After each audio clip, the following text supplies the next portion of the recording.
Hey, what's going on, everybody? Episode of the Tanndemonium Sports Show here on Vendetta Sports Media Networks. With you, as always, your host, Brian Tan, and of course, accompanying me, the John Taylor to my Jerry Rice, Jackson Law. J Law, how the hell are you? I'm doing great, man. It's been a busy week so far, and it's only Tuesday as I of know, recording right? this. Yeah, I know, right?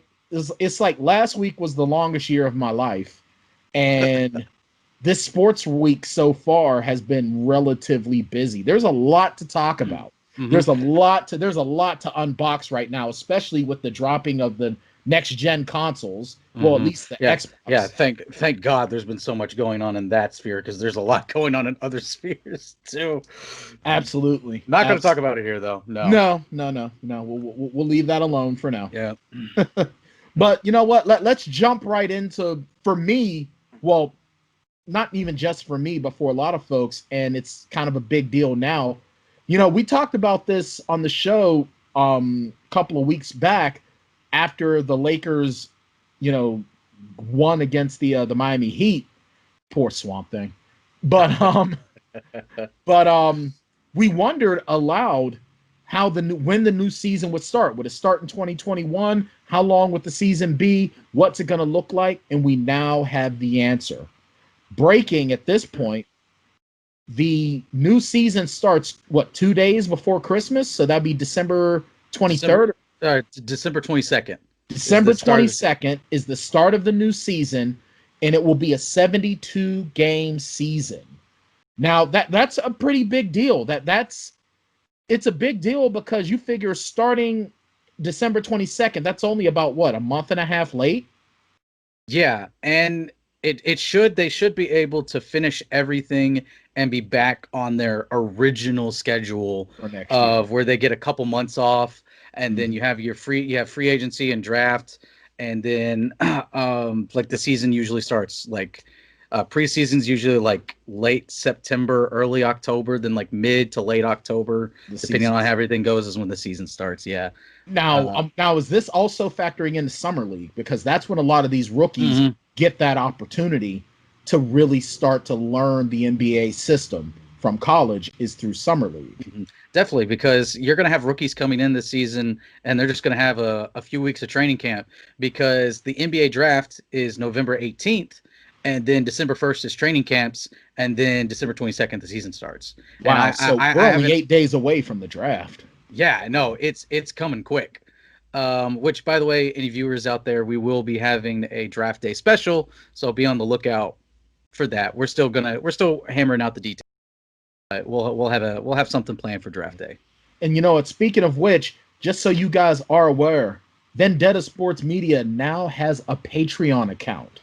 So if you want to get the mentions in, this show as well as other shows, you want to be able to hang out with us on the gaming platforms, get in on our was it Discord that we have? Yeah, we will have a Discord once we have people signed up for it. We'll have a Right. Discord. Right. So if you guys want to be able to hang out with us, you want to be among the first to be able to interact with your favorite Vendetta Sports Media personalities, go to Patreon, patreon.com/Vendetta Sports Media, and check it out. The tiers are reasonable, and hey, it gives you the opportunity to not only support, quality programming, quality independent programming, but to be able to get in on the ground floor. So once again, patreon.com/Vendetta Sports Media. And hey, you'll even be able to get into on some fantasy drafts as far as for fantasy leagues, whether it be football, baseball, basketball, whatever, and just all kinds of things. Basically, it'll be like being a part of Vendetta Sports Media without having to do any work. Yeah, Like all you, like, and you get to hang out with us, and we're yeah. cool people. We're such cool people, and we're the smartest sports analysts and writers on the planet. So why wouldn't you want to hang out with us? You know, I would definitely say that I'm the bee's knees. I would definitely say that. absolutely, yes. Oh, and since this is something that I tend to do every show, a random sports film or sports shout out for today's random old school sports shout out: 1993's The Program,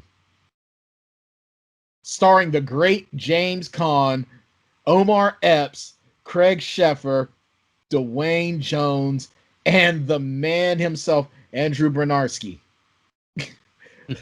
I don't know why that popped into my head. Oh, because I was watching the Vendetta U videos. I'm getting caught up. Yeah. And I was like, you know what? I want to make ESU. I want to make the ESU Timberwolves. And in the next game, like, I hope they do an update where you get like the band and you get like cheerleaders. And I want the cheerleaders to be like, Darnell, ESU, we just want to welcome you. That's what I want to do. So, yeah. So, and that's the kind of stuff that, you know, you get the inside scoop on when you support Vendetta Sports Media in Patreon. Oh, and make sure. Good. And you just get our undying gratitude. Absolutely. And check us out. If you haven't already, check us out on YouTube. Go to our YouTube channel and subscribe. Click the little bell icon to get updated whenever we post content. And hey, like, share, subscribe, all that stuff. All that out of the way. So how do you think this is going to... Now, do you think that the NBA is going to have same issues that maybe the NFL had with, you know, shortened training camp, shortened time for rookies to sort of get acclimated? As far as free agents go, a short time for them to get acclimated to their new teams, where you figure the first month of the NFL was like watching the preseason. Do you think that the NBA is going to have that same sort of issue? See, it's a tough question. Yes and no. I guess it depends on who your team is, when's the last time your team played, when's the last time you as an individual have played, and if you are a veteran and what your status is in the league. There's a lot of factors to me that go into it, because for someone like, you know, that's on the Heat or that's on the Lakers, they have a really short vacation. It's like less than 70 days. I think it was. I saw LeBron James bitching about it on Instagram one day.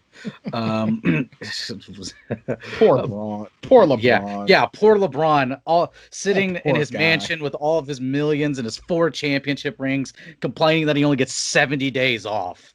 Well, I mean, I can understand why it's kind of a pain in the ass, because you figure feet, ankles, knees, hips, you know, you're going to be tired. You need to take a break. Now, granted, he has so much at his disposal as far as rehab goes. Yeah, I know. He spends a ridiculous amount on it.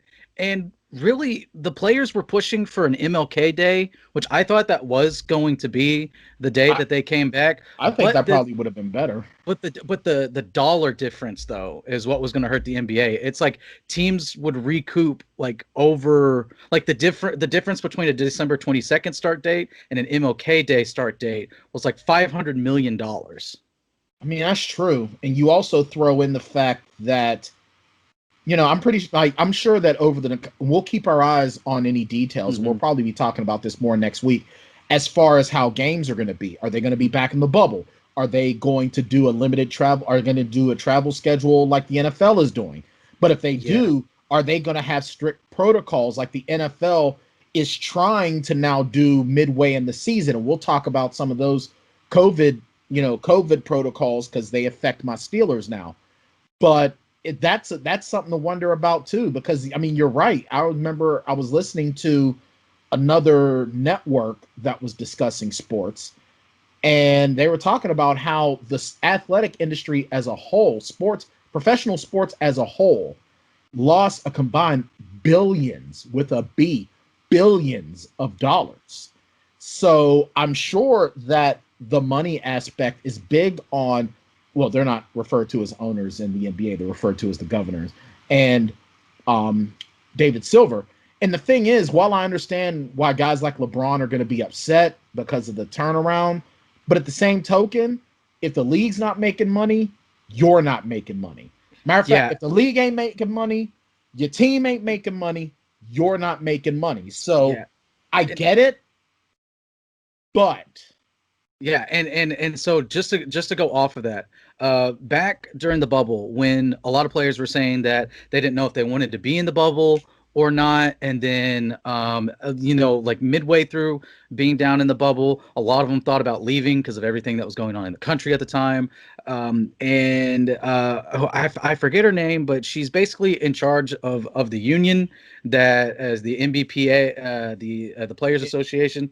Mm-hmm. She sat down and talked with all of them and said, listen, and it's like, if we leave now, it hurts us in the now because we lose pretty much because we as players will lose all this money. And then it's like, there will be untold repercussions to the salary cap in the Right. future. And Right. that is damaging to everybody. And going back to the difference in start dates, for someone that makes maybe the vet minimum, so like a little over $1 million is, or just whatever the minimum is that you can make as a player if you are signed to a guaranteed contract on an NBA roster. You just went down a little bit to like 100, or like you went down to maybe like 800, 700K instead of like a little over a million. But someone like Steph Curry, who's set to make 46 million this year, was only, I say only, but he was going to make 24 to 25 million, but that's compared to 46 million. See, And then you add on the California taxes. right. So the California taxes, the federal taxes. So he's what, making maybe half that? Probably, I would say, especially in a place like California. Yeah. So I mean, that's a hit. If you're used to making a set amount of money per year, you've got a budget. I don't care how much money you make. You've got a budget. You budget how you live. Because I'm pretty sure I would hope Steph Curry has a financial planner that's taking care of his money, helping him take care of his money. And you still got a budget that you need to live on. Mm-hmm. So I would sincerely think that that's a huge hit. So yeah, you're going to want to get back to work. And, a lot of these guys that opted out, I'm sure they started feeling the hurt in their pocketbooks. Now, I'm pretty sure that the teams are still going to pay them because it's a dick move to not pay these people for sitting out because they're afraid of COVID. And it's rightly so. They should have that opportunity. Like Avery Bradley. I don't think anybody in the world should have, at least. If anybody did, they're a huge dick bag. But because Avery Bradley, his team won a championship, but he stayed home because his son has lung problems and has a really horrible breathing problem. If he even had a hint of COVID, yeah, and he brings it home to his son. Exactly, like his son was at super high risk of death if he got COVID. So no one's gonna blame him. It's like, that dude should totally get a championship ring because he was a key part of that franchise for the entire season, and he was a legitimate talking point. Everybody was talking about, how is the Lakers defense going to be effective? Because he was kind of the defensive anchor for them. He was like their Patrick Beverley, I guess. Right. So it's a big deal. I think that as a sports fan and as someone that's committed now, because this is my new gig, that's committed now to starting to get back into sports, to go from being a casual, knowledgeable fan to now a fan and now an analyst. I'm happy about it because it gives you something to do. It gives you something to keep your eyes on. There'll be some nights where I won't watch a game. There'll be some nights that I'd rather just catch the highlights, and there'll be some games that I actually watch. So I mean, I think it'll be good as a whole, especially as we as a nation try to get back to some form of normalcy. Yeah, and there will be fans in the stands at the NBA games. I don't think I saw what the specific percentage or number was, but I think every single one of them, maybe like in places like California, again bringing up California, maybe iffy because they're a bit more strict on their COVID their rules, but I mean they've been lessening up for sporting events because that's a big moneymaker. And they got to make states need that tax revenue. Government's hurt too in this time. And we'll see. Here's my thoughts on that. I get it. I get that the economy has to keep moving, despite what some people may think or say. The economy isn't successful just because Wall Street is doing well. Everyone who understands economics knows this. Economies do well when there are jobs, and teams make while they make a ton of money, it's not just the teams that are making money. It's the concession stand vendors.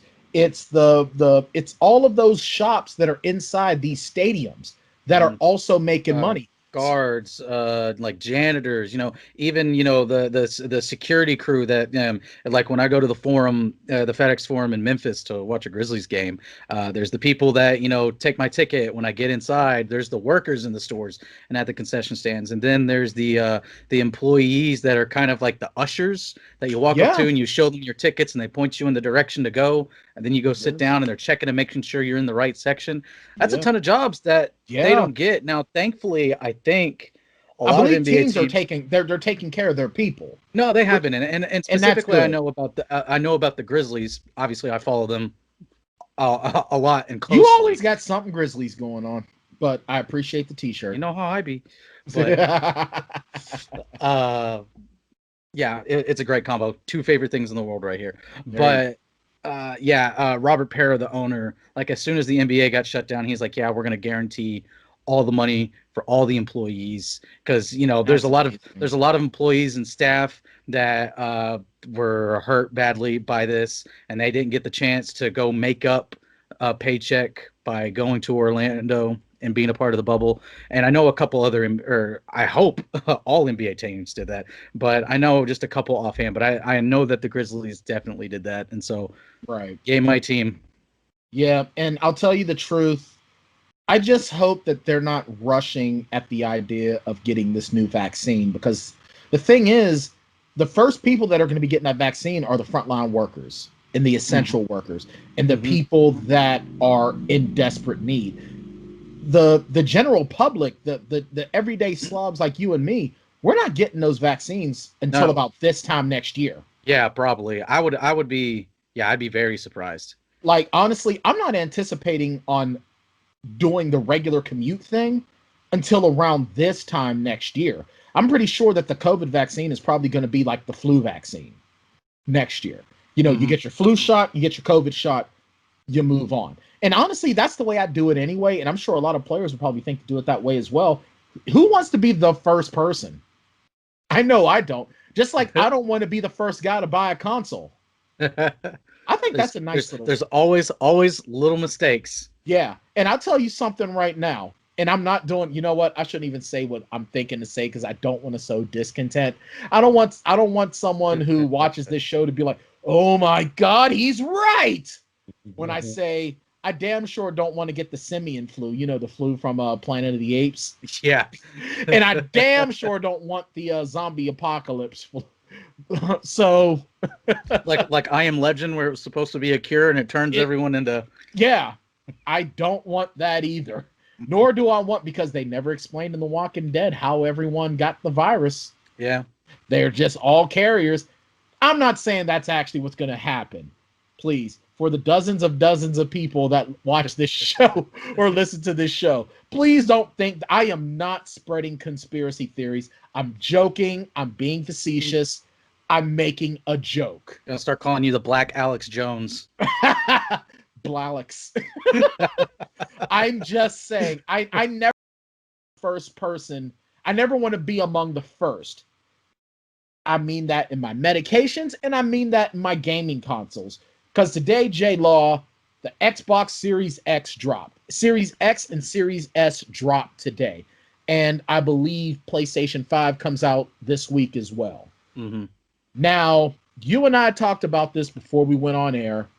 Neither one of us are getting these new consoles right away. You're souping up your PC for your gaming. I'm just going to enjoy my Xbox One X. I'm going to enjoy my console for now. Maybe during the Black... I hate the term Black Friday. I hate it. But for lack of a better term, potentially Black Friday, maybe I'll see about, if they're low enough in price, maybe I'll get a PS4. Yeah. Maybe. But the thing is, I'll probably just take more advantage of some of the Xbox games that I don't care enough about to spend full price on when they're cheaper. Like, I'll finally get a Resident Evil 3 remake. Even I love the Resident Evil games. I love the Resident Evil 2 remake.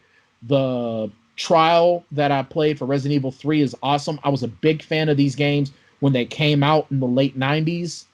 So that's probably what I'll do. But I'm not, because I remember the Red Ring of Death with the Xbox 360. I remember all the issues that came with the Xbox and the PlayStation, with the heating, the venting, all of that.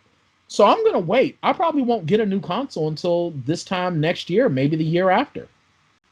Yeah, I'm going to wait. Yeah, 1 year is definitely like the max for me, and especially staying on topic with sports for sports games, Absolutely. which are primarily one of the things that I play. Definitely.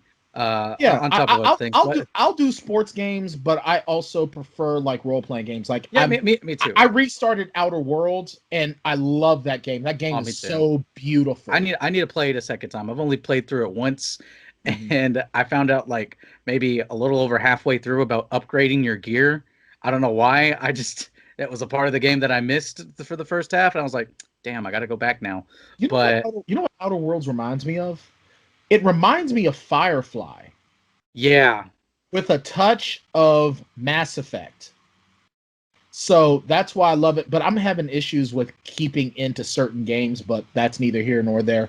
You were talking about sports games. Yeah, sports games. So the next gen version of 2K also dropped, and I've been seeing a lot of people playing it. The current generation, I will still not forgive 2K Interactive for that garbage of a game and that lazy. I'm still pissed at EA about Madden. Yeah, and I haven't heard anything about an upgraded version of Madden for. Well, Madden's been dropping a lot of updates. I haven't had a chance to get into them yet. Well, I haven't played it. I haven't been playing it, obviously, but apparently Madden has been coming out with a lot of updates, and apparently they had a big franchise update. I didn't get a chance to watch because there's people. I don't really want to do this, but I have to give a quick shout out to at least two YouTubers that do a lot of the sports gaming thing, if I may. Let me pull it up to make sure I get it correct. But no, go ahead with what you were saying about 2K, and then I'll do that. Just that 2K21 on next gen does look really good. It looks really fun. A lot of changes that I thought should have been in the game that they, for whatever reason, didn't change in the current gen. They've done for the next gen, like for when you're making your player, instead of like the pie chart system that they have, that limits you. Now it looks like you can kind of set what you want your player to be. So another Chris mover that everyone knows and loves, that if you've been watching 2K videos since like 2K11, 2K12, but Chris Move, I was watching him make his character. And, you can customize it to where if you want to be like a slasher that can shoot 3-pointers pretty well, then you can do that. You can change things up a little bit. You can get your driving dunk up to where you get the contact finishes, but then your 3-point is high enough to where you're getting like Hall of Fame range extender, Hall of Fame Deadeye and stuff like this.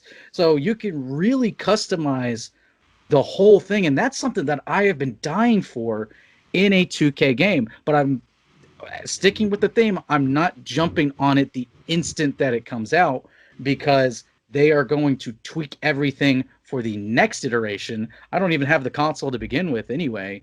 But once I do get my hands on a console, like even if I was one of the lucky ones and I got an Xbox One or a PS5 pre-order, and if I had gotten an Xbox One or an Xbox Series X pre-order and it was sitting at my desk right now and I'm playing games on it, like I'm doing an Assassin's Creed series right now for the YouTube. Subscribe, by the way.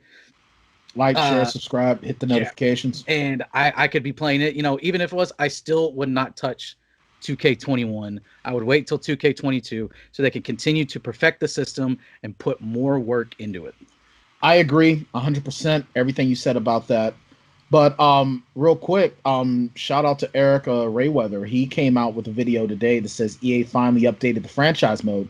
So I want to watch that video to see exactly what it is. Yeah, I'll need to look into that too. Because I tore them up too. Scott and I both, shout out Scott.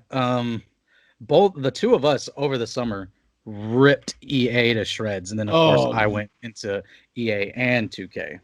Oh yeah, and you know what? Ron Moody's another guy who he tears EA apart all the time. Yeah, and rightly so. Yeah, because I would do the exact same thing. I'm not gonna.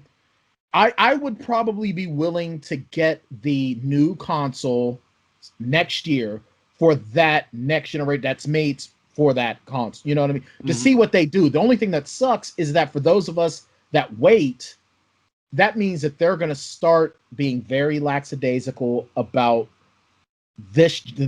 Now it's the previous generation, because you know that they're not going to put as good as stuff on there as they can, because they're trying to force you to buy the next gen.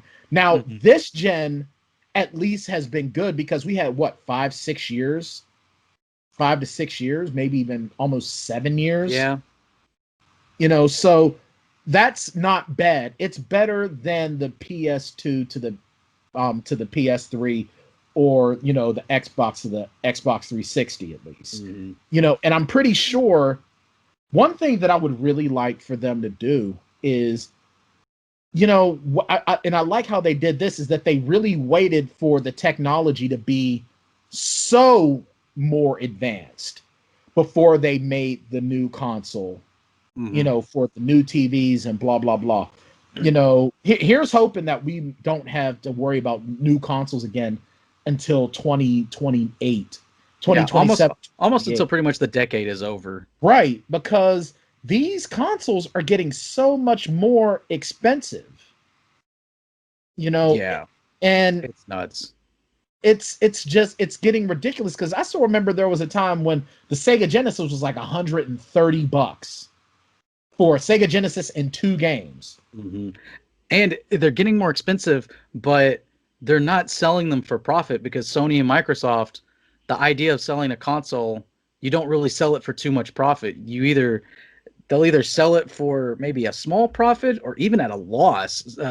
Microsoft really tries to dumb down the price of their consoles, because they just want you on their platform. They want you to spend your money for their Game Pass subscription and Xbox Live. Right. And Xbox One came out May 2013. So I think I got an Xbox One. I probably got one, you know, but I also had 2 consoles that I traded in to get the Xbox One. Yeah, I had I got mine in 2015, I want to say. So yeah, so we'll have about 7 years to enjoy this, so I'll take that. But yeah, I'm gonna wait, because I'm gonna wait till probably next year. But I mean, hey, you guys, if you're watching this on YouTube, leave some comments. What do you think? Are you getting an Xbox One X day one? Are you getting a PS5 day one? Tell us. And what games are you most pumped for? JLaw, what game are you especially pumped for this new generation that we know about? That we know about? It's still Cyberpunk for me. I'm all about that. I definitely see. I'm on the cusp right now. Now, if you buy Cyberpunk for the Xbox One, is it an automatic upgrade? Yes, when Microsoft first announced the upgrade system, sorry, I lost my train of thought, because I was gonna say, because I'm playing Assassin's Creed on my Xbox One right now, because the Xbox One it's more optimized than for PC. So if you know, once I get a better graphics card and once it's optimized more, maybe I'll get it for PC. I may just stay on the Xbox. I don't have that much money. I'm not a rich man, so I may not buy it for my PC. But yeah, I forget exactly what it's called. But CD Projekt Red, almost like a day or two after that it was announced about that upgrade, they said, yeah, if you buy Cyberpunk for the Xbox One and you go get an Xbox One X or an Xbox Series X, they really need to fix their names. It's really confusing. Yeah, there really is. It really is. Then yeah, as soon as you boot up your console, you load into your profile, you go to your game library, and it's right there. You download it and start playing it. So basically, all right, so even if you buy the physical copy of the game, you'll have the digital version of the upgraded one. I have no idea about that. Well, I mean, it should be, because I think at a minimum it would be backwards compatible. Yeah, and that's something else that I don't like. I don't like the fact I'll look that up that real quick. yeah, before, I'm gonna say what I'm gonna say, and yeah, if you can correct me, please do. I don't like the fact that they're trying to push people to strictly digital. I'm not gonna go strictly digital. I still have lots of discs. I have a lot of physical media and of games and movies, and I use my consoles as a movie player as well. So I have no desire to go with full digital, especially when Amazon came out and said that they don't consider if you've purchased a movie from them digitally that you own it. All that's considered is extended rental, where no matter what, you have access to it. That I don't like. Yes, sometimes I will, like, as soon as I heard that, I decided that a lot of the stuff that I purchased digitally, I'm probably going to see about purchasing in physical media so I can always have it. Mm-hmm. So, and plus, I don't always. I mean, granted, yeah, you download the game from the physical disc, but you know what? What happens if the servers go down? I still want to be able to play my damn game. Okay, so what I'm seeing right now is that yes, it will. It'll come up basically as like a patch.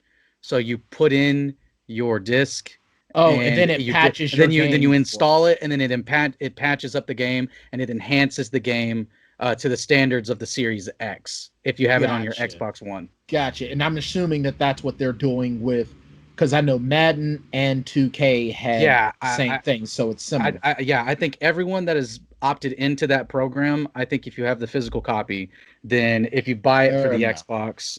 Fair Now, enough. if you're gonna do that, I would do your own research on that Yeah, because don't take this it just from I'm us. just on the official Xbox Series X Reddit and found a subreddit that was talking about it, and it's the only one that I found. Granted, I've only been looking for like 3 minutes, but that's the.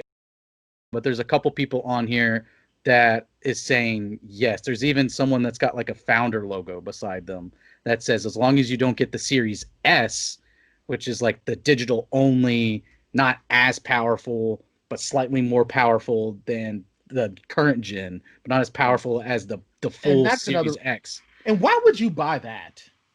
I Why don't would you know get the weaker one? I mean, I because guess there's. I don't know. like I guess if you're not like into gaming consoles that much, And F but that. I it's want like the you best that I can get. I think that's more for like super casuals, you know. I guess. I Well, guess people that maybe buy one or two games a year. that makes sense. But you know what? Let's segue into actual sport. Let's get back to some actual sports talk, shall we? Mm-hmm. So over the weekend we had three games in particular. Well, there's maybe 4 or 5 games that I do want to talk about. Obviously, one of them is a Steeler game. And for those that follow me, if you don't follow me on Twitter, I believe was it Brian Tan author or author? I think it's Brian Tan author. It's either Brian Tan author or author Brian Tan. One of the I two. can look it up. I can look it up real Yeah, quick. sure. Check that out. You'll know it's me because I have the Juneteenth flag as my profile picture. Yeah. But and this is actually something else. Brian Tan author. Yes, you are correct. Yeah. So and this is actually something else that I'm going to be doing now that I'm part of Vendetta Sports Media. I'm going to be live tweeting my thoughts of the Steeler game as it goes on. Because I was doing it, I was getting a lot of likes, I was getting a lot of replies, I was getting some retweets. So I figured, if people were going to pay attention, then I might as well just keep doing it. And I was pissed at this game the Steelers had against the Cowboys. To say the least, you saw me going off. Oh yeah, it was funny.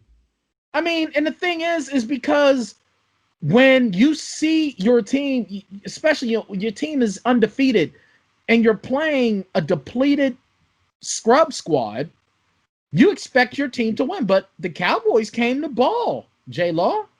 They showed that they were at home and they were ready to ball out. Now, was this a little bit of a remembrance of the Steelers-Cowboys rivalry of the 70s? Or do you think that the Cowboys are just they're sick of being disrespected and they're like, you know what? We're going to fight, or were the Steelers just unprepared? I think the Steelers just came in relaxed. I think they played down to their competition. That's what I Which they always do. honestly, yeah.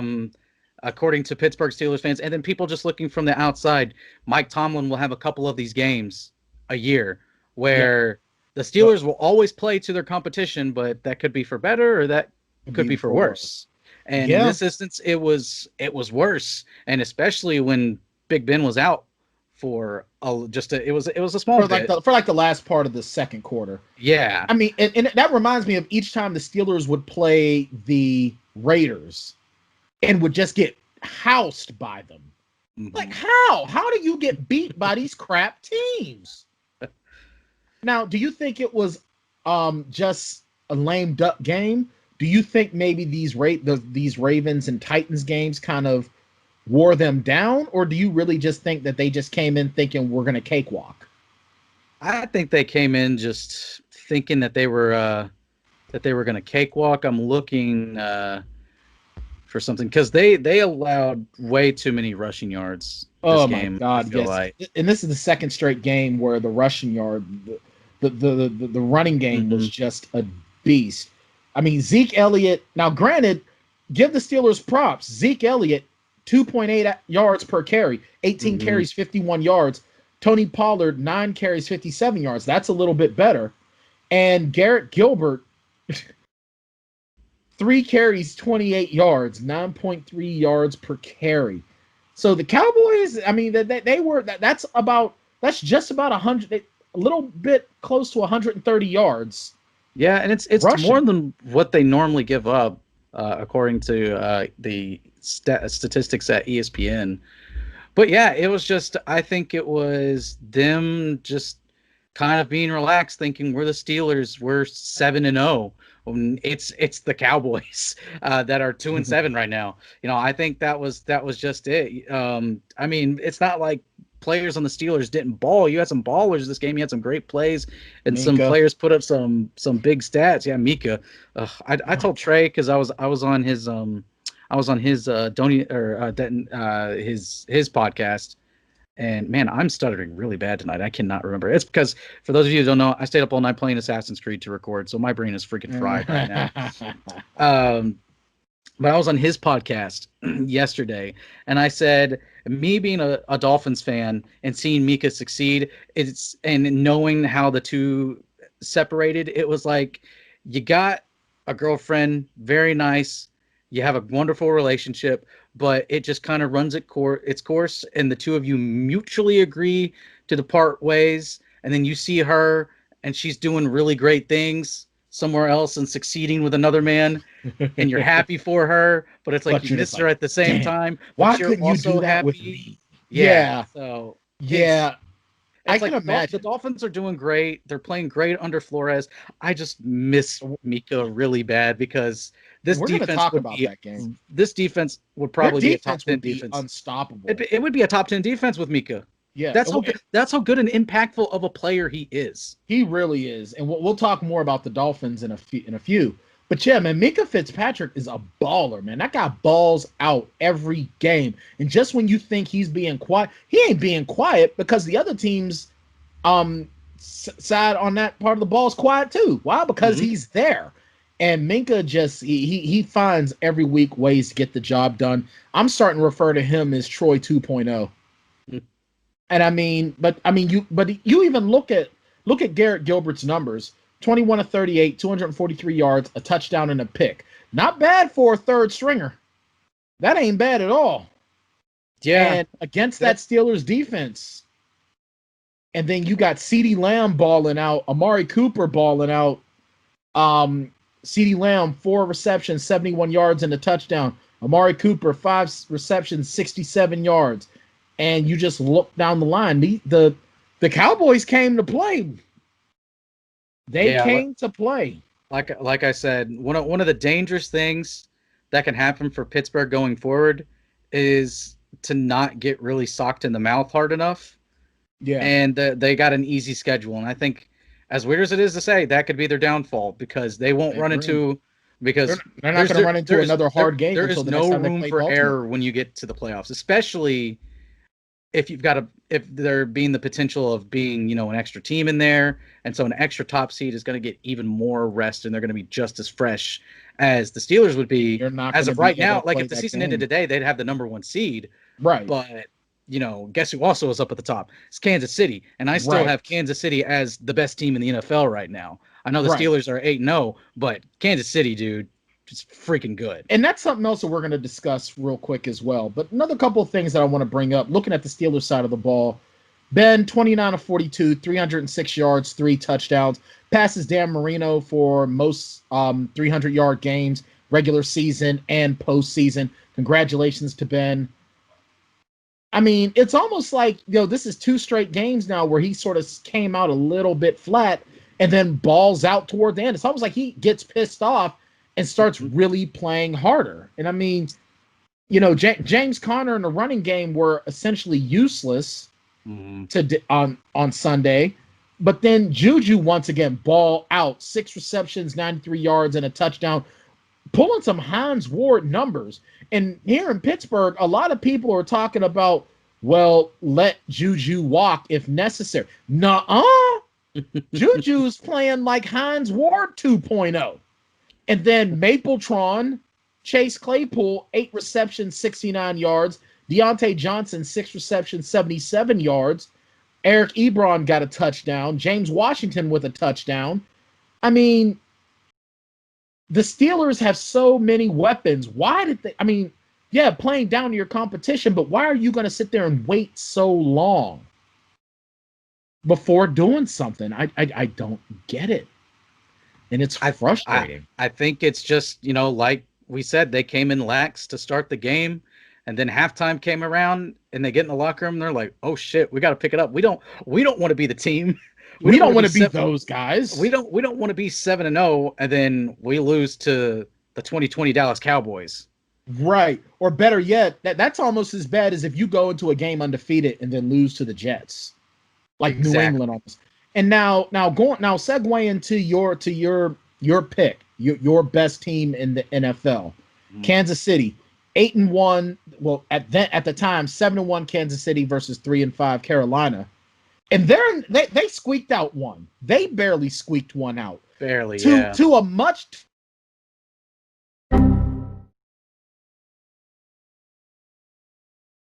Oh, no, come on, dude. They played the Kansas City Chiefs tough. Teddy Bridgewater, honestly, he would be my pick for a comeback player of the year. Teddy Bridgewater is an amazing talent. Did you see some of the moves he put on? Oh yeah, the dude freaking like flew 5 yards to get a first down. Yeah, Teddy, and then later on that possession takes it in for a touchdown. Now they got McCaffrey back. Teddy Bridgewater is starting to get an amazing rapport with his offense, and they are trusting him to make the plays. And I mean, you look at his numbers, 36 of 49, 310, and 2 touchdowns. That is efficient as hell. I swear to you, I seriously think the Carolina Panthers are way better than their record indicates. And if they can build on this season, next year, they are going to be a dangerous team. Yeah. What's definitely hurt has just been McCaffrey being out. You see how much of a workhorse he is. 18 carries, 69 yards, touchdown on the ground, then 10 receptions for 82 yards and a touchdown. And even with, and he's 100% on his targets, 10 catches. Now it will be interesting to see because now he has a shoulder injury. So that's going to be interesting to see coming into their next game.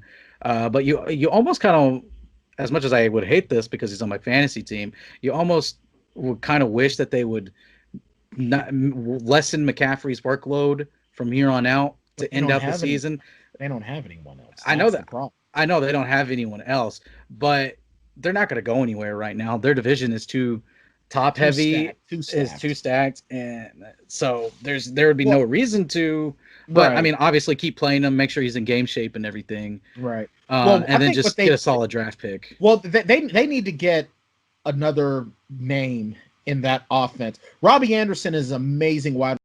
He did good things with the Jets for a long time. He was probably like the only bright spot of that offense, but he's not enough. he's not enough. That they really either need to use their pick to get a stud receiver in the draft, or they need to get a stud receiver in free agency. I'm not sure who's going to be available, who's in a free agent year.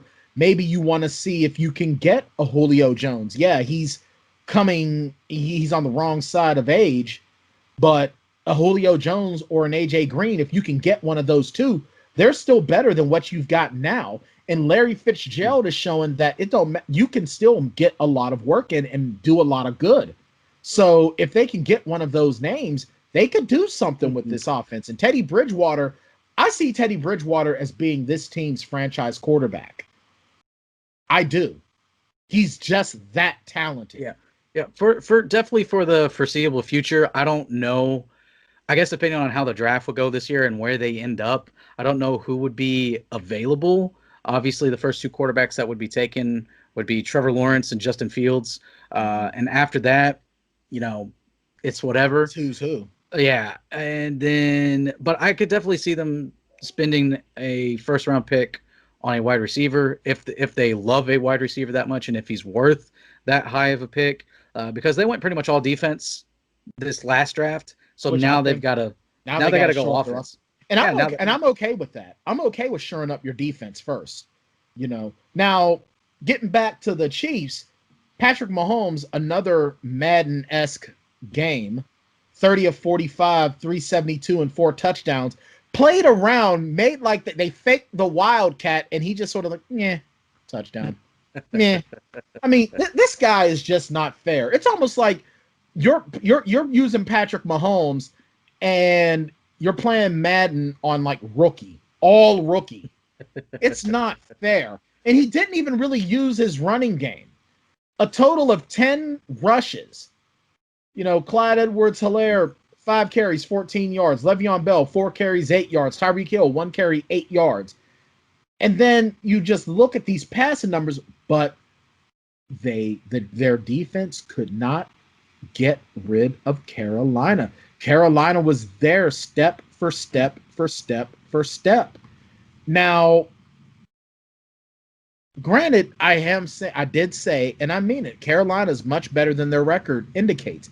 I see Carolina as a far superior team than the Cowboys. But JLaw, why aren't the Chiefs getting the same hate that the Steelers are getting? Two teams they are the upper echelon of the AFC. 1 seed, 2 seed. But both of them were taken to the brink by teams that are beneath them. So why aren't the Chiefs getting the same disrespect? And before you answer that question, I definitely want to reference an article on vendettasportsmedia.com by Anthony Fontanello. Anthony Fontanello. Thank you. I think don't judge us too bad, Anthony. If we sorry, dog. But he even wrote an article. The Pittsburgh Steelers continue to get no respect, and and he even says it in his first paragraph. Colin Cowherd, that lame brain. We'll talk about it. We'll talk about him later. Yeah, put the fake ass Buccaneers ahead of the Steelers in his rankings, and then Stephen A. Smith did all kinds of trash talking and disrespect the Steelers, but I even put them in the top 3. And granted, I'm willing to say that Kansas City has an edge. I don't want to say Kansas City has an edge over the Steelers because they really don't. The Steelers' defense is a superior defense. Fight me. No. I'll go ahead. I'll go ahead and start giving you my answer. Okay. So for me right now, kind of talking about where the Steelers are at in the NFL. For me, they're number 2. Kansas City 1, Pittsburgh number 2. Mm-hmm. Okay. And the edge that I give the smallest edge because to Kansas City, because I think the quarterback play is superior and the number of offensive weapons that he has. Now, granted, Pittsburgh is a better, well-rounded team, and I normally am the person that goes for the more rounded team than the one that's top-heavy. per se. But there are some decent players on that Kansas City defense that can make plays. Honey Badger can make big plays. It all depends on, are they going to make the big plays? Can they get the stops? Because they were losing handily in that Super Bowl until finally the defense got a few stops and Mahomes and that offense was able to do their thing. Now, as to why I think that they are not getting the disrespect that the Steelers have been getting is because Mahomes almost kind of has this early Steph Curry with Golden State, like when they won their first championship. That's almost kind of the vibe they give me, where Mahomes is like the darling of the NFL. He's leading the way, and no matter what he's doing, he's still having a great season. You already have someone like Max Kellerman that's calling him the GOAT, which is ridiculous. Pump the way brakes. Too early. Let the dude win a couple more MVPs. Let the guy get some more Super Bowls under his belt. Because everybody was saying how great Aaron Rodgers was, and he's only got the one Super Bowl, and his entire career has pretty much been wasted. Thanks, Mike McCarthy. Yeah, Mark McCarthy. Sorry. And he's a Pittsburgh native, and I'm mad. I don't like him for that. I'll just say that. I mean, and I was gonna, and I agree with you. I was gonna say the same thing. The only reason why they're calling the Chiefs better than the Steelers is because of Patrick Mahomes.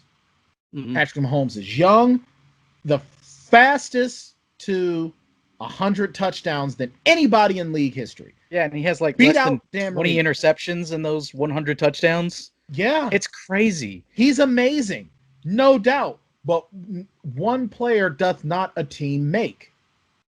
Okay, I'm sorry. No.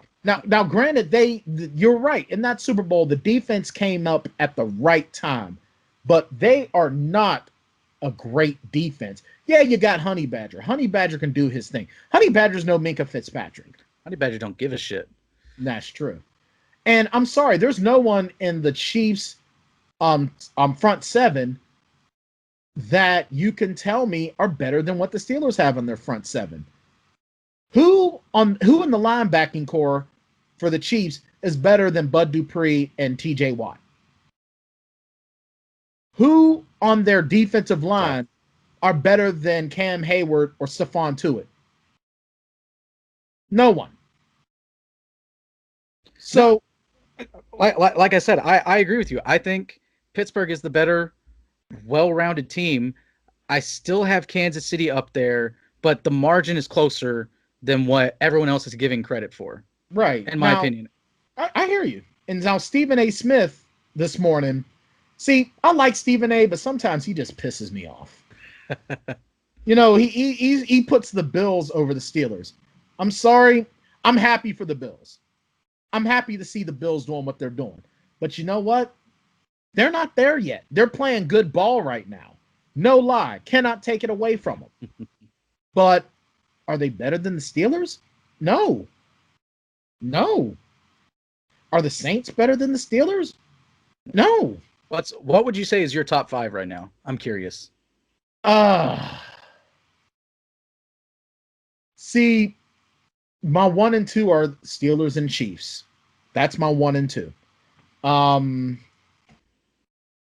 I don't want to say that because I like a more well-rounded team. So, and yeah, I'm a Pittsburgh guy. So yeah, so I'll go Steelers 1, Chiefs 2. Then I'll go Saints, and then I'll go Bills, and I'll round out with the Cardinals. Okay, that's good. Mine would be Chiefs, Steelers. Then I'd go Packers, and then I'd go Bills. And that fifth spot is tough. If you had to make me choose, though, I would definitely say I would probably put like a tie between Arizona and New Orleans. Okay. Because it's like, and like depending how the two play, because I know like New Orleans had a great win. I'm just not confident in them. Like even in their big wins, there's just something that holds me back from going full gung ho with them. I feel So, you. but and then the Cardinals, even though they lost, they're still But balling. they really are, and that was a fun game. Oh, that was a really That fun was game. an amazing game. That's the kind of game that I'm looking forward to seeing. I can't wait to see Tua or Kyler Murray go head to head with Patrick Mahomes. I want to see Hmm. that. Those are going to be some fun games. And I'll tell you the truth. And I feel bad leaving Seattle out of there, but I mean Seattle they got exposed. The Yeah, the the Bills are a truth team. They're a truth. I love Seattle, and they're close. They're in the top 10 for me, just maybe not the top 5, and it's Mm-hmm. because of the defense. It's Yeah, it's because of the defense. Like absolutely. your offense is putting up 33, 30 something points. That's great, but your defense gave up 44 to the Bills. Even though the Bills Exactly. are a top 5 team, you still gave up 44 points to the Bills. Right. You gotta especially with the moves that they made to shore up that defense, and they're just underperforming. But you know what? Getting back to the Cardinals and the Dolphins. Great game. Tua, it is Tua time. Tua, a much better game this week than last week. 20 of 28, 248 with 2 touchdowns. Efficient, efficient, efficient. And then followed it up with 7 carries for 35 yards. One of them was a big run where he somehow escaped out of the pocket as it was collapsing really Woohoo! quickly and just took off. It was a beautiful, beautiful play. Yep. And what I'm really liking is now, granted, he targeted Devontae Parker 7 times. Devontae Parker finishes 6 receptions, 64 yards.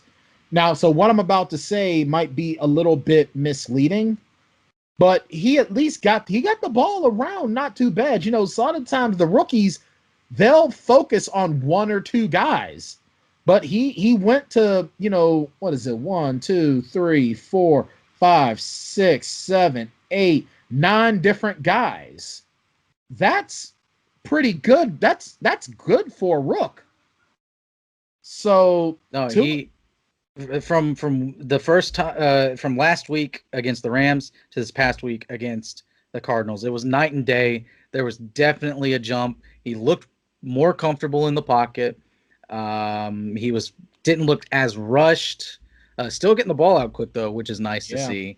But it's hard. That is a really bad, not a great offensive line that he's got going on no, it's there. So not. that's I think the wide receiving core and the offensive line are definitely things that need to be addressed in the draft. They spend a lot of big money on the defense, and even though the names on the defense aren't that great, like the names on Arizona's defense, if you were to go position by position, you'd probably take more of Arizona's guys than you would Miami's guys just because you'd recognize their name.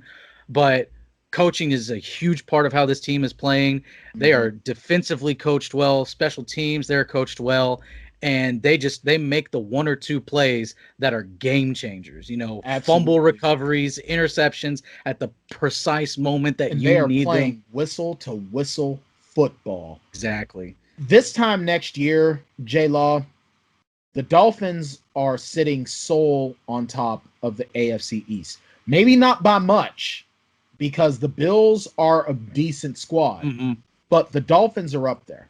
I really do. No, I see them making some key acquisitions at free agency, mhm. and I see them doing really well in the draft. And it looks like we'll definitely have a top 10 pick, but it's definitely going to be interesting what that Houston pick turns into. And we own the second round pick too. So we're going to have an early second round pick and an early second round pick in the NFL that you can still find someone That's that still is a first round starter pick. worthy. Yeah, That's that's still a starter first worthy. round pick. It's first round value, but you're not paying them first round money. Right. And, shout out to Kyler Murray as well, man. Kyler Murray, 21 of 26, 283 and 3 touchdowns, and 11 carries, 106 yards, and another touchdown. 4 touchdowns for Kyler Murray. This kid is the truth as well. And I'll tell you the truth, when in 10 years from now, these are probably going to be the two of the 3 top quarterbacks. Patrick Mahomes obviously is still the guy, Oh, but these two are right up there in that discussion. the quarterbacks of the future are phenomenal. The NFL's in good hands. When you think about quarterbacks under 30, you've got Patrick Mahomes, Deshaun Watson, Josh Allen, and then you have the Kyler Murray. Then you have the three big rookies from this year with Justin Herbert, Joe Burrow, and Tua, and they've all looked really good. Now, I still want my boy Watson out of Houston. Get that man somewhere else and get him on a team that will help him succeed before he is wasted away down there. Yeah, honestly, you know what? I'm going to make a bold prediction. In the next 2 years, what the hell's his name again? Quarterback. You just said his name. Quarterback for the Green Bay Packers. Green Bay, Aaron Rodgers? Yeah. In the next couple of years, Aaron Rodgers is going to retire. In the next 2 years, maybe 3. I would not be shocked to see Green Bay go after Deshaun Watson. It would not shock me.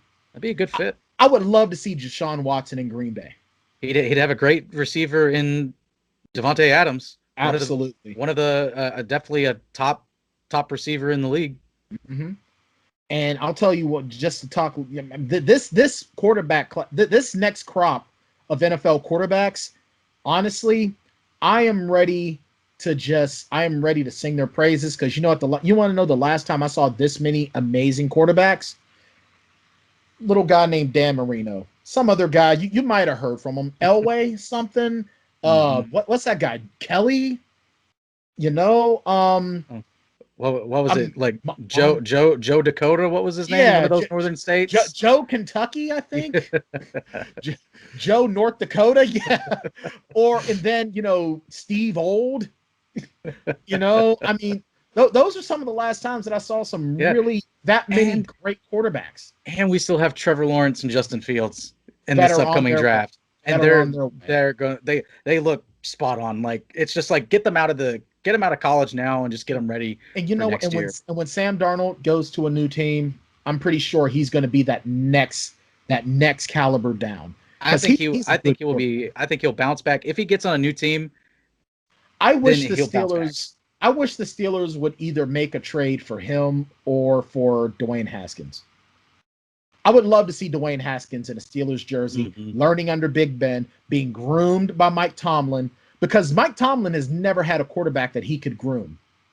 I want to see, now that's how I feel. Now, granted, Tomlin is, just to jump back to him for a second, Tomlin's a great coach, hasn't had any losing seasons at all. Very few coaches can boast that. Very few. But he inherited a good team with a good quarterback. Exactly. And a young quarterback at that time. He inherited a great team with a great young quarterback. For me, a coach that can groom a quarterback to greatness, to me, that is a super coach. As much as I dislike Bill Belichick and I dislike Tom Brady, hey, he groomed him. He groomed a great quarterback. Don Shula groomed an amazing quarterback in Dan Marino. Didn't win any Super Bowls, unfortunately, but still. Bill Walsh groomed an amazing quarterback. Dan Reeves groomed an amazing quarterback. These are guys that I want to see. That's why I would love to see Haskins in Pittsburgh. However, we'll see. Only time will tell. Thing is, though, Dwayne Haskins' career in Washington is pretty much over. Yeah, considering the fact that they went to Alex Smith over him. This great story by Alex Smith. Not going to discredit. Not at all. What he's done. That's 100% a coaching thing. Because Dwayne Haskins isn't Ron Rivera's guy. Yeah, and who knows? Maybe this is a good sign for Washington fans, because Alex Smith is always the predecessor for something bigger and better. Right. Because he was there, Cap comes along, and they get to a Super Bowl, and then he goes to Kansas City, grooms Mahomes, and then Kansas City goes and wins the Super Bowl. Yeah, so who knows? Maybe this is a sign that in 3 or 4 years, Washington has their quarterback and they're in the Super Bowl. And I'll tell you something right now, and I told you this afternoon. The Giants should not be allowed to play Washington anymore. Like, put one of them in the AFC, because it seems like to me when the Giants play Washington, they hurt their quarterbacks. First, Lawrence Taylor ends Joe Theismann's career, and then Kyle Allen's ankle goes to it goes south for the winter. I mean, God, like here's, and I'll tell you the truth. That Kyle Allen injury, that's essentially the same injury that Dak Prescott had, is it not? Similar, the dislocated ankle. And then throwing Alex Smith out there, that man is still fragile. Yeah, that man's leg almost came completely off. Yeah, they thought they were going to have to amputate it. It was that bad. Yeah, I'll tell you the truth, man. Washington don't have a lot of luck with their quarterbacks and their legs. I mean, seriously, like that Alex Smith injury. You remember the Simpsons episode when Homer went back to college? Mm-hmm. And they had the champion field goal kicker, and his leg broke off when he kicked the winning field goal. That was Alex Smith, and I'm not even meaning to make light of the guy's energy. Well, the guy's fine now, so but damn. And I got a feel for Dwayne Haskins. How the hell do you get looked over for a guy whose leg almost fell off a couple years ago? Because you're not the coach's guy, and if you're someone like Ron Rivera, you're just. And Ron Rivera's old school. He don't care. Yeah, he is old school, and so he's gonna pick the guy that he wants. Mm-hmm. And I'm not ready to give up on Dwayne, and so I'm sure he'll find another place. Maybe it's. I think he's cut. I think he's cut at the end of this year. I think they cut him, and I hope the Steelers pick him up. Maybe he goes to Pittsburgh. Maybe he goes to New England. Maybe. Oh, who else? Ooh, that would be, if he went to New England, can you imagine? I think New England is going to be like the spot. Like when you talk about Sam Darnold, Winston, Jameis Winston. I almost said Justice Winslow. Jameis Winston, and Dwayne Haskins, and I think New England is going to be the spot. And then of course maybe Atlanta could be another potential spot. Yeah, Raheem Morris got them. They're 3-1 under Raheem Morris right now. Mm-hmm. Well, let me ask you this though: isn't Jameis Winston the next guy in New Orleans? I think he should be. I think it's good for him to learn a year under Breeze. I think Breeze is probably on his last legs. I think because he's got some young kids, and I think that now he's to the point. He's got his Super Bowl. He probably won't get another one. But he did his thing. He proved everyone wrong. No one thought that he could play again after his neck injury. And even my Miami Dolphins, led by Nick Saban at the time, did not believe that he was worth the time of day, worth the risk, and decided to go with Dante Culpepper. Well, being he's an undersized quarterback, even at this day, only 6 foot, 209 pounds. Yeah, but he's done his thing. He's got his Super Bowl. I think he'll be out soon, and. Yeah, Jameis will inherit that spot. But maybe if they're not moving quick enough, or maybe they're using too much of Taysom Hill, like maybe Sean Payton would rather have Taysom Hill than him, then I could see Winston moving on. Yeah, I hear you. And you want to talk about a guy who's got some stats. You want to talk about a guy who's going into Canton. He is less than 500 yards away from 80,000 yards for a career. And him and Brady keep swapping back and forth who has the most touchdowns. Right now it's Breeze. 564 touchdown passes. Yeah, he's a Hall of Famer. This 100%. He is first ballot. He is first ballot unanimous. There have been people that have gotten in first ballot for less. Absolutely. And you know what? Real quick, because we're right at it. Tom Brady and the Buccaneers, did they solidify pretender status? I thought they always have been. I haven't really bought into them this whole year. Mm-hmm. And even though in my picks I did pick them just because I thought that they're meshing a bit better. They're the sexy pick. They are the sexy pick, but it's just again, the same running joke. We are who they thought they are, who we thought they were. Yeah. And that's the Bucs. It's just I don't think, because Brady's third interception, it was one of those heaving prayer, and it goes like 10 yards. It barely gets past the first down marker. That sucker's the wind probably carried it past the line of scrimmage. Yeah. And I mean the defender is just looking up at it like this. He's like, is that really the ball? Just coming right at me. I got it now. Now he had, Brady, he had time Brady's to put his bib on and just like, start sharpening his fork and knife like this, waiting my for God. it. I just pictured the old Looney Tunes cartoon. Yeah, Brady right now, 76,000 yards. He's not going to reach Drew Brees for yards. I think this is Brady's last year. And he's three touchdowns. He's 3 touchdowns behind Brees. Yeah, honestly, I really don't see Antonio Brown. Like Antonio Brown's was so quiet. Like that game was so bad. Like no one. It's like people forgot he was even there. Yeah, well, I mean, they're a poor man's Kansas City Chiefs. They have all these big names and a lot of weapons and a big name quarterback, but a lot of them are aged, Yeah, and their numbers are worse this year. yeah. I'm on board with you on that. But the Buccaneers, It's their defense that's keeping them in games and why right. they're winning games. Shout out to Devin White on that defense. Devin White's amazing, and like I know he's not the only name on that defense, but God, that guy's the anchor. He is to the Bucs defense what Devin Bush is to the Steelers defense.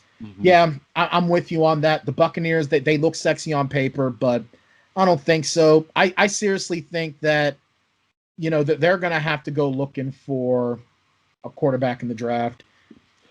I seriously like Brady might try to come back for another year, but honestly, I don't see it.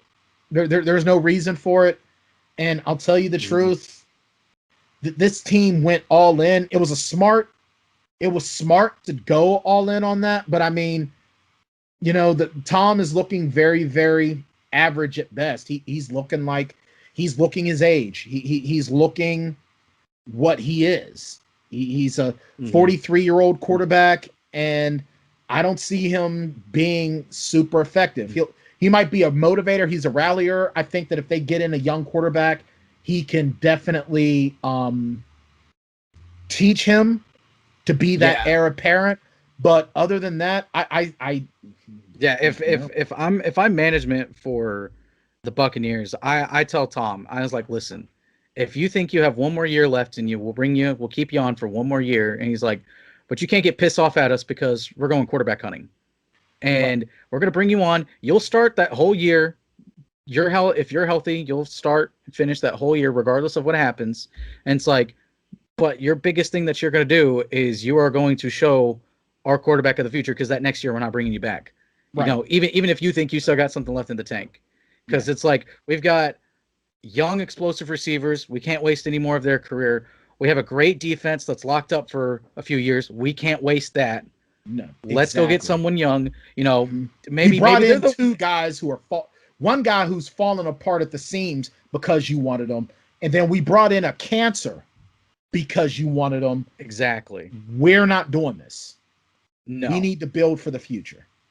No, and so maybe they're the ones that get Sam Darnold. Maybe Sam Darnold goes to a complete 180 where he has nothing, to where now he has a legitimately good defense and some weapons to work with, and they still need work on the offensive line, but it's still a better offensive line than what they've got. Now.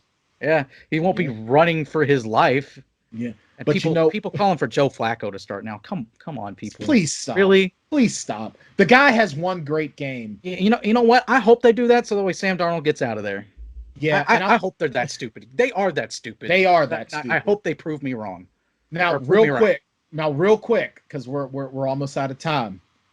That Jets Patriots game, is that more who the Patriots are, or did the sun shine on a dog's ass and the Jets were able to do something, or column A, column B? It's both. They are who we thought they were. They both are. The Patriots are bad. Cam, I think is shot, as sad as it is to see.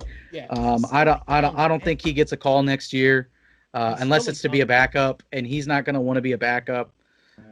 He's still a young guy. That's the sad part about Cam. Yeah, but this game beat your body to hell. It does, and especially just the amount of times that he runs. He had a decent game. Well, fantasy-wise, he had a decent game. For me, I appreciate that very much. The 2 rushing touchdowns was great. But it's just, I don't know what changed from those first 2 weeks, then in between his time with COVID, and then now he's a completely different quarterback. Maybe COVID is just sapping his energy. Maybe there's something we don't know about, but I don't see him getting a call next year. I don't see it happening unless it's the Patriots strike out on finding a quarterback, or they strike out on drafting a good quarterback that Bill Belichick likes. They've got no faith in their guy they've got now. Stidham. Yeah, Stidham, whatever the hell. Stiffy McDoodles. And then they just bring him back on a minimum again. But I don't even think that's going to happen. I think Bill Belichick would rather try to work on a new quarterback, or maybe just kind of, ride the suck, embrace the suck. And until they get in a good spot to where they're able to attract another quarterback, build up that defense some more, build up that offensive line, get some weapons, and then attract a young talent, or they're bad enough to get someone that's good, but then the rest of the team is good enough that they can start to take positive steps in the right direction. Right, I hear you. Because then that's going to be a testament to what do we think of Bill Belichick's legacy too, just to end it out, is that now that Tom Brady's gone, is he going to be able to rebuild this team? That's a good question, and that's going to be fun to watch. I'm not going to lie, because I like seeing rosters built from the ground up. I love that. It is a lot of fun. Like, I seriously, like, right now, I'm playing through, I can't remember, I think I'm in my 2033, either 2031, between 2031 and 2033 season of Madden 20 with the Raiders. And I think I either have 5 or 6 Super Bowls at this point. I'm the top head coach. I overtook John Madden for the top spot. But I'll tell you the truth. My next thing around, I'm going to do a fantasy draft. I'm going to do a serpentine draft on it just to try to build a new team. I really wish that Madden would let you make like 2K does, and lets you make an expansion team. Yeah. And build that way. I love that about 2K. Honestly, I'm thinking about popping my 2K20 back into the old box and pick back up with my Pittsburgh Iron. I've thought about it for the future, definitely for the YouTube channel. Once I have a next gen console, or if my PC is strong enough to handle next gen and next gen play for 2K22, then I've thought about doing an expansion draft and starting with like G League level guys, and then building through the draft and it being super realistic, where it's like I'm not even going to go after, like, if LeBron's a free agent, it's like there's no way LeBron's going to come to my team. Yeah. So it's like we have to build it realistically. Well, now, are you going to play each game in the season, or are you going to sim through the games? I would probably play like a few games, condense it down into like one episode, like maybe 3 games in one episode, and then sim a bunch. Because for me, I know I've done a good job rebuilding. If I can sim over half the season, you can know how well you did. Exactly. It's like and then it's like in Madden, I know I can move on if I can simulate an entire season to make it to a Super Bowl. Right. And I know that's what I do in this. Like, I simulate. Like, there's some games like if I make it to the Super Bowl, I'll play the important, like, parts of the game. I'll play that a little bit every so often. But I think because it's fun to play. It's like with Madden, like, you spend a bunch of time scouting like a wide receiver or your quarterback for the future, and then it's 5 years and you've seen their growth and you've invested the time in their growth. And it's like I want to play a game or two with my quarterback, or I want to see what I drafted a guy one time in the 3rd round that ended up having, it was like superstar potential. I grinded him to superstar potential, and he ended up being like a 95 overall, like 7 years in. Wow. And was an absolute beast. He was an outside linebacker, and he just dominated. And it was so much fun to run a bunch of blitz packages with him. I actually did something like that. See, I drafted Joe Burrow, so I think I might have drafted Joe Burrow's replacement. I don't know. He's at the normal dev right now. Mm-hmm. But I drafted a middle linebacker, and I got him to the superstar level. Yeah, and I have a superstar level middle because I run a 3-4. I have a superstar and I have an X factor and a superstar middle linebacker. So I've got 2. So I'm building up I think he's only in his 2nd or 3rd year, but he's at 85 right now with the star development. Mm-hmm.